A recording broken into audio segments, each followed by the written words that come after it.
Salut tout le monde, ici Dallon, masso-kinésithérapeute propriétaire de la clinique MVT+. Alors aujourd'hui, on fait une vidéo dans l'optique de la santé selon MVT+.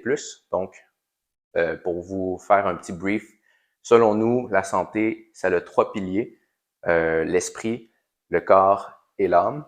On a déjà fait 2 vidéos pour le corps et l'esprit, donc on vous laisse aller regarder ces vidéos-là. Mais sinon, aujourd'hui, on va se concentrer sur plus la partie âme, donc la spiritualité.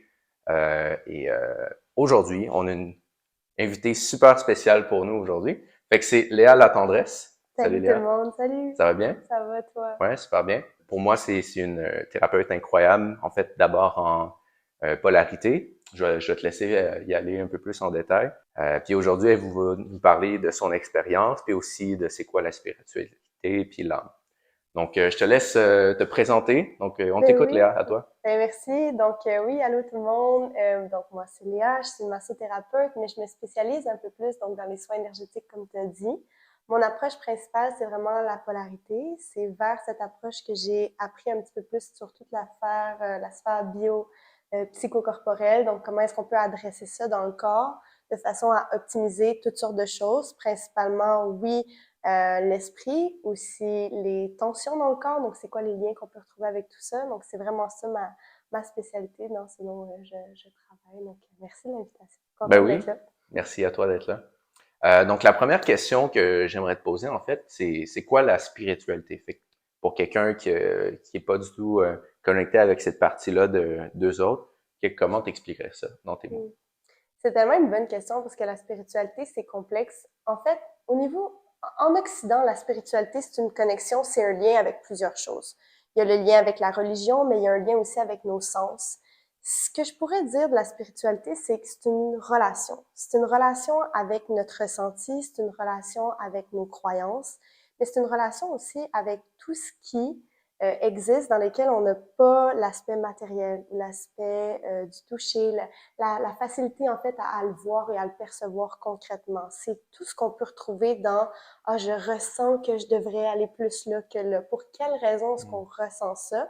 Donc la spiritualité est très reliée à cette sphère-là qui est la relation avec tout ce qu'on ressent à l'intérieur de nous, mais qui n'est pas concrètement explicable ou facilement explicable via la sphère plus rationnelle. Ça a aussi un lien direct avec toute la partie intellectuelle.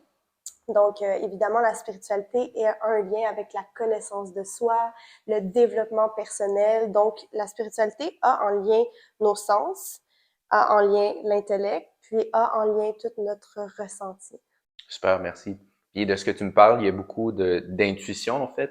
L'intuition, c'est très spirituel pour toi, de ce qu'on comprend, c'est ça? L'intuition, tout ce qu'on peut ressentir qui n'est peu ou pas explicable, en fait, c'est du travail d'expérimentation. L'intuition, on la développe aussi au travers de notre ressenti, puis de se faire confiance.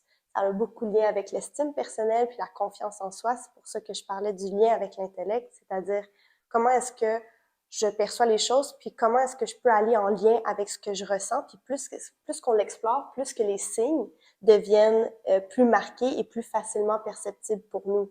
Donc, quand on se fait confiance, on va dans une direction, on voit que ça fonctionne, puis tranquillement, le corps, via les sens, peut nous indiquer si oui ou non on est dans la bonne direction. Donc, on a tous déjà ressenti des moments où est-ce qu'on veut faire une expérimentation, puis on sent que c'est pas la bonne chose à faire, puis on va ressentir des sensations physiques très, très claires. Donc, ça Puis on va le devient... faire pareil. On va le faire pareil, exact. Mais quand ça devient de plus en plus clair, c'est parce qu'on est de plus en plus proche de ce que tu peux appeler l'intuition. Fait que ça fait du sens pour la spiritualité. Maintenant, c'est quoi l'âme, en fait? Hmm. L'âme, c'est ce qui habite à l'intérieur de nous, c'est notre personnalité, c'est ce qui nous permet de nous identifier à notre unicité. C'est ce qui est aussi partie de l'intangible, donc ce n'est pas tangible, mais on peut dire que l'humain a plusieurs couches, a plusieurs sphères, a différents corps qui nous habitent, si on peut le voir comme ça. J'aime bien le voir comme un oignon, puis tranquillement on enlève des couches. Puis l'âme est une couche dans laquelle se retrouve la sphère de notre personne, c'est-à-dire tout ce pourquoi moi, Léa, je suis différente de toi, Dallin, outre que notre influence de société, nos habiletés ou nos capacités. On va vraiment plus dans qu'est-ce qui m'habite profondément à l'intérieur de moi depuis que je suis cette personne. Donc, c'est comment je pourrais expliquer là, légèrement l'âme. Ouais. Puis ça me parle beaucoup d'identité quand tu parles de l'âme, en fait. Ça fait partie beaucoup de ça, de ce que je comprends. Oui, exactement. Super. Donc maintenant, c'était quoi ta première expérience avec la spiritualité, puis comment ça t'a impacté, en fait? Ben, c'est spécial. Moi, quand j'étais plus jeune, ma mère était beaucoup dans les soins holistiques. Elle m'a amené voir un ostéopathe qui, lui, m'a fait un soin. J'avais beaucoup de douleurs quand j'étais jeune, beaucoup de douleurs physiques, plein de sensations qui étaient pas explicables rationnellement, en tout cas par la science actuelle, la médecine non plus. Donc, on s'est penché vers une approche un peu plus holistique qui était l'ostéopathie, qui m'a amené en fait à découvrir ma spiritualité via mes sensations. Mais les sensations ont amené, mes déblocages physiques ont amené des sensations au niveau émotionnel, ils m'ont amené une meilleure conception des choses, ça m'a permis de voir le monde différemment juste par le fait que j'étais plus dans la souffrance constante.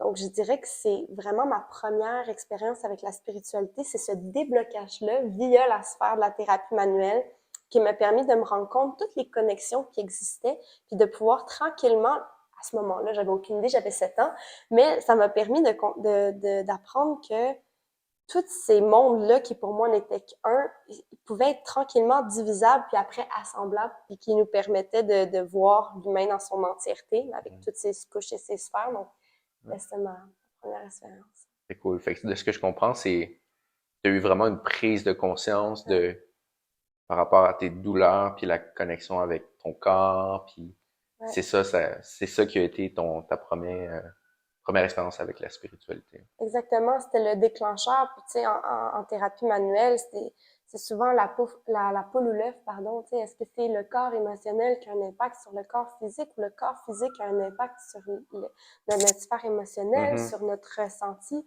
Peu importe lequel on adresse, il y a quand même une complémentarité qui est là. Puis, quand on touche à un, on se rend compte que ça débloque plus que juste mon biceps, par exemple. Pourquoi est-ce que je sens une libération, pas juste dans mon bras, mais dans l'entièreté de moi-même? Pourquoi est-ce que je ressens que, oups, tranquillement, ma conscience par rapport à ma douleur devient différente? Pourquoi est-ce que j'ai envie d'aller un petit peu plus dans le holisme? Tout ça est un tout, en fait. Intéressant. Comment, mettons, la spiritualité ou prendre soin de la spiritualité ou avoir des soins énergétiques ou peu importe, peut aider avec les douleurs physiques. Puis en fait, c'est sûr, là, on parle beaucoup de croyances. Mais de ce que tu comprends, c'est quoi le mécanisme par rapport à ça? Douleur physique versus expérience spirituelle? Ben, tu sais, je tiens à dire que c'est toujours physique. Quand on ressent une douleur, que ce soit relié à l'émotion ou que ce soit relié à ce qui se passe au travers des cheminements personnels, peu importe à quelle sphère est-ce que ça se retrouve, c'est toujours physique. Ça existe, c'est présent, il y a un ressenti qui est là. Comme je disais tout à l'heure, tout est dans tout. Et comment ça peut avoir une influence sur le corps physique, la spiritualité? C'est-à-dire que au travers du corps, comme on disait, on a notre dernière couche là, que j'appelle le corps physique, mais au travers de tout ça, il y a plein d'autres sphères. Évidemment, au niveau anatomique, si on découvrait, on verrait toutes les couches tissulaires, on pourrait aller voir vraiment profond dans tout ce qui se passe. Mais si on pouvait ouvrir un corps plus psychique, le corps plus spirituel, on verrait toutes sortes de couches aussi dans cette sphère-là qui est peu et difficilement qui est en fait impossible là, visuellement à voir, mais qui est très concrète quand on l'adresse. Donc, venir faire un soin énergétique, ça nous permet aussi de voir, OK, ce que j'adresse présentement, oui, c'est mon biceps, mais ce qui se passe dans mon biceps, c'est plus que juste une dynamique physique. Puis, on sait tous à quel point déjà juste le physique, c'est complexe, mais quand on touche une zone physique avec un autre type de toucher, ça nous permet d'adresser aussi une autre chose. Mais c'est intéressant d'aller adresser au point de vue énergétique parce que ça nous permet de connecter différemment avec notre corps, surtout quand on se retrouve dans des patterns depuis longtemps, puis on dit « Colin, j'ai essayé beaucoup d'éléments dans la sphère de la thérapie manuelle, puis j'arrive pas à avoir des résultats. » Ou je trouve pas, des fois il y a un blocage qu'on ne peut, ou pas qu'on ne peut pas adresser, mais qu'on a du mal à adresser de cette façon-là. Donc, on peut y aller via d'autres sphères qui nous permettent d'adresser tout de même la douleur avec un toucher différent, donc une réponse différente du corps et de l'esprit. Je sais aussi que chaque corps humain, en fait, Mm. puis même n'importe quoi, n'importe quel being, tu sais, sur la planète, a un champ électromagnétique. Mm-hmm. Puis justement, tu sais, moi je m'y connais zéro, là, mais je sais pas si ça te parle, ça. Ben oui, bien sûr. Puis je sais pas si c'est quelque chose qu'on adresse en énergétique ou c'est quelque chose qu'on peut conscientiser. Tu sais, quand on parle d'énergétique, là, on parle d'un monde à part entier. C'est comme si on parlerait de thérapie manuelle biomécanique. C'est un monde, il y a plusieurs outils, plusieurs approches. Après, pour la sphère plus des champs électromagnétiques en polarité, ce que je pratique, évidemment, on le prend en considération. Au niveau, si on regarde plus au niveau de la planète, il y a un champ électromagnétique, il y a cette conception-là qui existe, puis le tout est dans un tout, qui est dans un tout, qui est dans un tout petit. Puis si on... L'arbre est dans ses feuilles. L'arbre est dans ses feuilles, puis si on regarde le corps humain, qui est un tout petit de la planète, ben il en fait partie, mais ce champ électromagnétique existe aussi.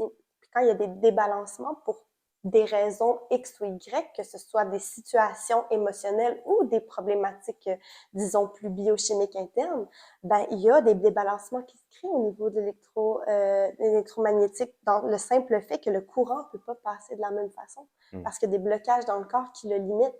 Donc, si on adresse ça, on adresse aussi le blocage. Donc, pour moi, c'est comme ça. Intéressant, merci. Oui. Puis, c'est quoi tes recommandations pour rester proche de notre spiritualité ou cultiver notre spiritualité? Le mot qui me vient à l'esprit en premier, c'est vraiment l'expérimentation.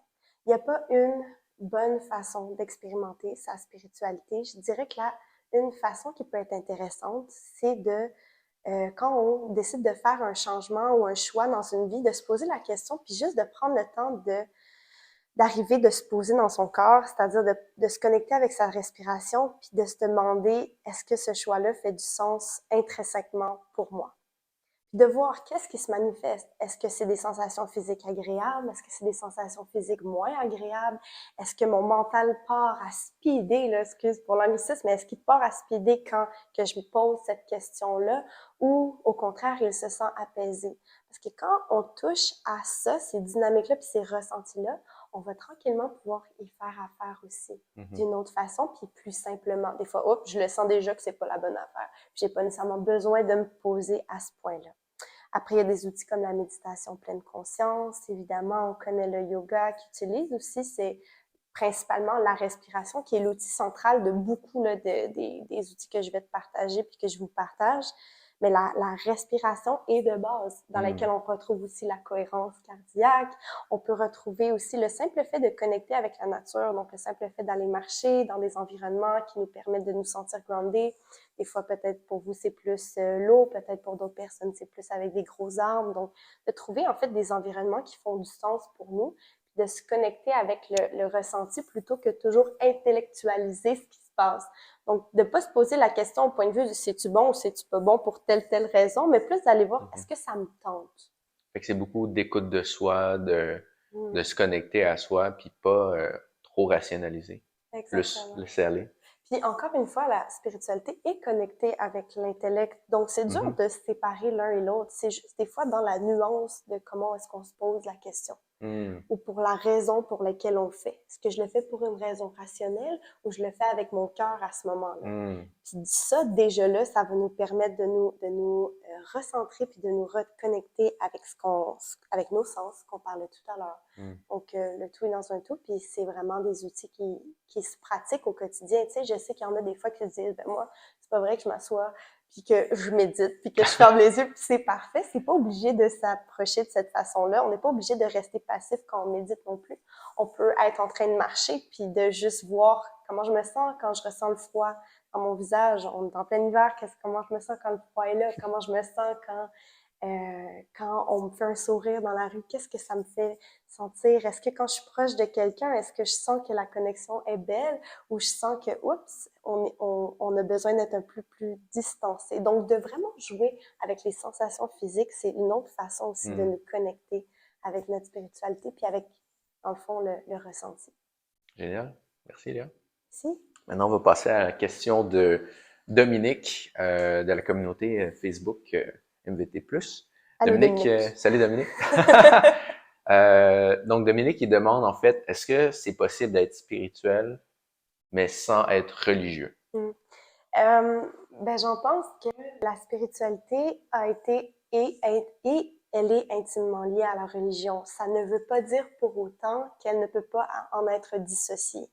Puis, elle a été longtemps associée aussi de par la pratique qu'on avait, si on prend ici en Occident, au Canada, le fait qu'on était un pays très religieux, associé au christianisme, a fait en sorte qu'on a développé aussi ce rapport-là premier à la spiritualité de par la conception de cette force puissante-là qui existe. Par contre, ça ne veut pas dire aujourd'hui qu'on peut pas connecter la spiritualité à quelque chose de beaucoup plus laïque via nos sens, via les éléments, via des choses en fait qui se retrouvent dans notre environnement, qui ont une grande puissance, qu'on connaît pas encore toute la puissance de l'environnement dans lequel on se retrouve, mais de tout simplement se connecter à ça, ça nous permet déjà d'avoir une spiritualité. Puis la spiritualité, ce n'est pas donc, pour répondre clairement, la spiritualité n'est pas obligatoirement reliée à la religion. Elle l'a été pendant longtemps, mais elle n'est pas obligée. Et puis, ça peut se faire juste via tes propres croyances à toi. Puis encore une fois, si on synthétise aussi encore plus, la spiritualité, c'est une relation. On va pas connecter avec l'air, puis ça peut paraître spécial comme ça, mais connecter avec les ressentis par rapport à ça. Puis juste ça, t'es déjà dans ta spiritualité. Donc, on peut vraiment le simplifier. C'est pas juste pour Ouais, les gens qui méditent 8 heures par jour, la spiritualité. non, C'est c'est pour tout le monde. ça. C'est pour tout le monde. Parfait. Merci Léa. Dominique, j'espère que ça répond à ta question. Sinon, ça met fin à le petit podcast d'aujourd'hui. Fait que je te remercie beaucoup pour ton temps, puis j'espère que ça a donné de la valeur, puis ça a répondu aux questions de quelques personnes.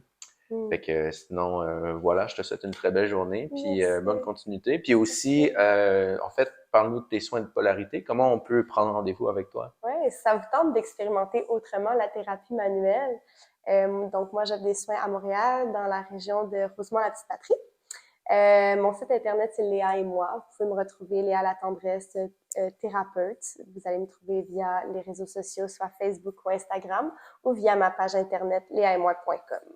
Merci Parfait. pour ça. Merci, il n'y a pas de quoi. Bye bye tout le monde, Bye bonne journée. bye. Good job. Yeah!